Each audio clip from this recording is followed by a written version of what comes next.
This is Revelation 11 and 18, and it reads, "And the nations were angry, and thy wrath is come, in the time of the dead, that they should be judged, and that thou shouldest give reward unto thy servants the prophets, and to the saints, and to them that fear thy name, small and great, and shouldest destroy them, which destroy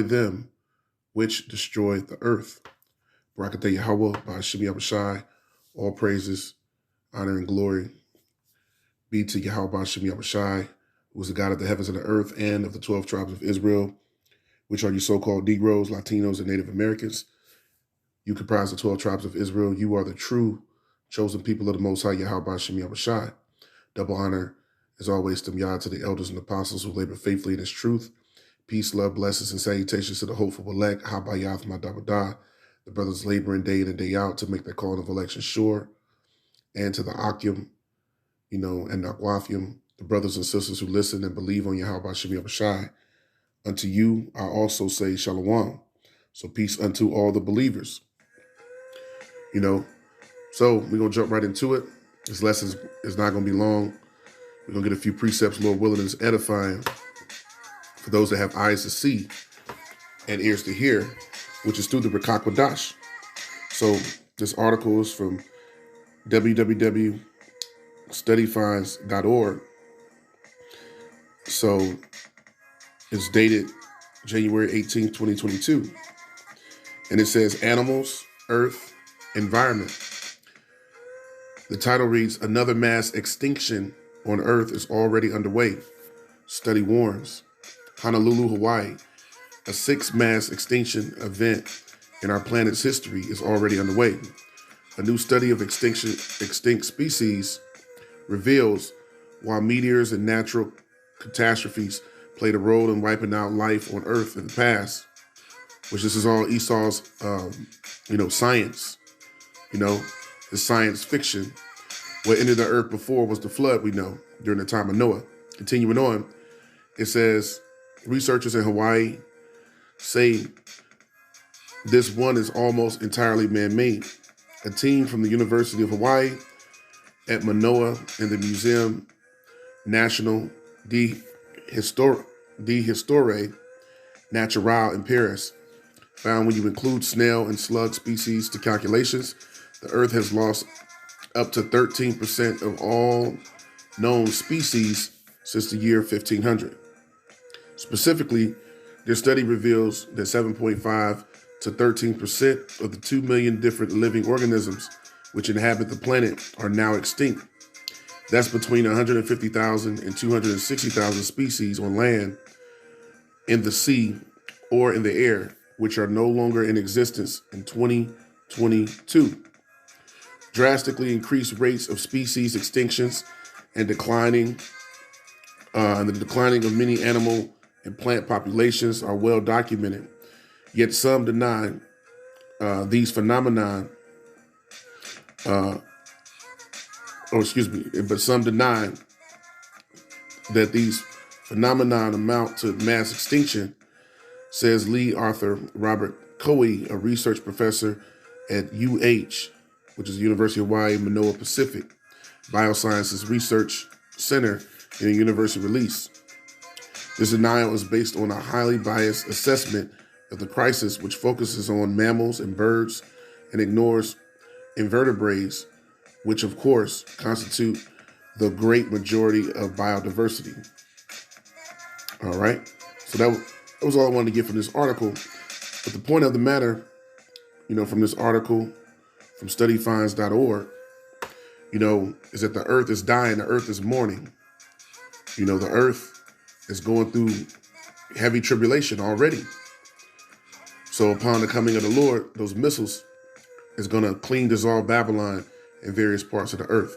But there's a reason that the earth is mourning, right? So let's get into that, get a few precepts to close it out. This is the book of Proverbs 21 and verse 2. It says, when the righteous are in authority, the people rejoice. So, if the children of Israel, were ruling, then the earth would be in its rightful place, because the righteous will be ruling and governing the earth based off of the law, statutes, and commandments of the Most High, and ruling in righteousness. The earth was made to be only ruled in righteousness, which is by the children of Israel, which the elect are going to be the start of that underneath Yahweh Shai in the kingdom of heaven. So let's read it again, Proverbs 29:2. When the righteous are in authority, it says the people rejoice. But when the wicked beareth rule, what happens? But when the wicked beareth rule, the people mourn. So when the wicked is in authority, when the wicked is ruling, the earth goes through heavy tribulation and mourning. But when the righteous, speaking of the Most High's people, are in authority, then the earth is in its rightful state because it's in its rightful ownership and rulership underneath the righteous. So Proverbs 29:2 again, when the righteous are in authority, the people rejoice. But when the wicked bear rule, the people mourn. And the trees, the scriptures say, let everything that have breath praise ye the Lord. So there's not only with people, but it's also with nature, all living life. The master of disaster, Esau Edom, has destroyed all life as we know, right? He has not brought forth solutions to heal and to preserve and to protect and to cultivate, because in his pursuit of divinity, he's destroyed everything. He is not added, he's taken away. And that's what this article was basically getting into. So the righteous, have to come back into rulership. The wicked is bear rule, and that's why the earth and everything that's therein, is in a state of mourning, right? So now, let's get it. This is the book of Revelation. I started with this 11 and 18. And I'll go back there. It says, and the nations were angry, which all the nations have drank of the wine of the wrath, of this devil Esau, right? Of Babylon. They've drunk it of the Babylon juice, right? From that golden cup. When you read in Revelation 17 in the 18th chapter. It says, and the nations were angry, and that's why they're angry. And thy wrath is come. The wrath of the Lord is upon this earth. And the time of the dead, that they should be judged, and that thou shouldest give reward unto thy servants, the prophets, and to the saints, which is salvation is coming, right? And them that fear thy name, all the believers. It says small and great, and shouldest destroy them which destroy the earth. The Lord is sending Hamashiach Yahushai to destroy them that destroy the earth, which Esau Edom is the head of them that has destroyed the earth. Let's get that further.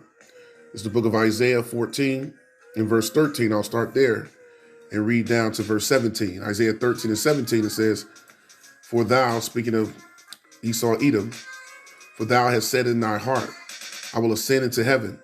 I will exalt my throne above the stars of the Most High. Now, let's prove that this is, in context, speaking about the Edomites, because it says, for thou hast said in thine heart, I will ascend into heaven and will exalt my throne above the stars of the Most High. Let's prove that. Obadiah 1 and verse 3. It says, the pride of thy heart hath deceived thee, thou that dwellest in the clefts of the rock, speaking of the Edomites, whose habitation is high, that saith in his heart, who shall bring me down to the ground, which is his rulership. Esau don't believe that no one can bring him down to the ground, right? Verse 4. Though thou exalt thyself as the eagle, and that's when they go into space, and all up into the heavens. Though thou exalt thyself as the eagle, and though thou set thy nest among the stars, thence will I bring thee down, saith the Lord, Yahweh Bashem Yahushai. So Esau is the one going into the heavens, and exalting himself, as the scriptures say, as the eagle. And though he sit among his nest among the stars, his space retreats, and all the things that he has going on. So let's go back to Isaiah 14 and 13. It says, for thou hast said in thine heart, I will ascend into heaven. Speaking of Esau Edom, I will exalt my throne above the stars of the Most High. I will sit also upon the mount of the congregation in the sides of the north. I will ascend above the heights of the clouds. I will be like the Most High. And that's Esau Edom, once again, in his pursuit of divinity, trying to be the Most High, trying to be like unto Yahweh, Ba'ashem Yahushai, in his pursuit of divinity, he's done nothing but destroy everything. So continuing on, it says, I will ascend above the heights of the clouds. I will be like the Most High. Verse 14, Isaiah 14 and 15, actually. Isaiah 14 and 15. Yet thou shalt be brought down to hell, to the sides of the pit. Esau is about to be destroyed, right? And his rulership, is being taken right before his very eyes. The saying in the hourglass is almost out. Second Ezra 6 and 9 is coming to pass. And Esau is the end of the world, and Jacob is the beginning of it that followeth, meaning the rulership. So when the Lord puts Esau out, the Israelites, starting with the 144,000 and the 1/3 underneath Yahushua, is who's going to be the rightful rulers to usher in the kingdom of Yasha'Allah. So let's continue on. Isaiah 14 and verse 16, they that see thee shall narrowly look upon thee, speaking of the nations, and consider thee, saying, is this the man that made the earth to tremble, that did shake nations, speaking of Esau, Edom? It says, narrowly look upon him, meaning Esau is going to be small, meaning insignificant. Very soon, the Edomite that you see ruling is going to be the most insignificant being that's on the earth, right? At this moment, that's not so, but very soon that's going to be so. So let's continue on.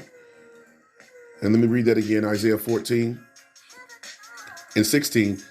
It says, they that see thee shall narrowly look upon thee, and consider thee, saying, is this the man that made the earth to tremble, that did shake nations? Speaking of Esau's rule over the earth, how he destroyed the earth, went in and dropped atomic bombs on people, went in and caused instability all over the earth with his military, right? In his campaign of terror, so-called war on terrorism. He going and destroying whole nations and causing upheaval and instability throughout the whole Middle East region and throughout the world. That's what this man has done, right?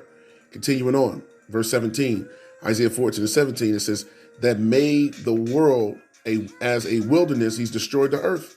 That's why this article is speaking about the animals dying. That made the world as a wilderness and destroyed the cities thereof, that opened not the house of the prisoners. And that's you Israelites, right? So you are still captive to Esau.